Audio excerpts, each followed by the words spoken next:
Seorang ayah berinisial GI warga Jalan Karet Kelurahan Air Jamban, Bengkalis mencabuli anaknya sendiri yang berusia 16 tahun. Karena ulahnya ketahuan, GI kabur ke Batam.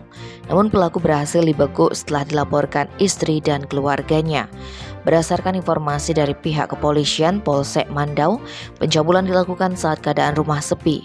Tanpa belas kasihan dan dikuasai hawa nafsu, pelaku melakukan perbuatan tidak senonoh terhadap anak kandungnya sendiri.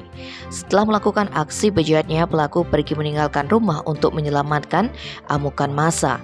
Setelah itu keluarga bersama korban langsung menuju Polsek Mandau untuk membuat laporan. Setelah mendapat laporan, Kapolsek Mandau Kompol Indra Lukman langsung menginstruksikan anggotanya mencari keberadaan pelaku. Selang beberapa hari, polisi mendapat kabar bahwa pelaku kabur ke Batam, Kepulauan Riau. Selang beberapa hari, polisi mendapat kabar bahwa pelaku kabur ke Batam, Kepulauan Riau. Ia bersembunyi di perumahan Cendana Blok N, Kelurahan Berlian, Kecamatan Batam Kota. Akhirnya pelaku berhasil diciduk polisi.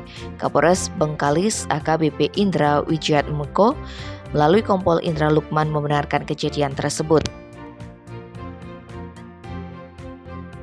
Tim Bali Express melaporkan.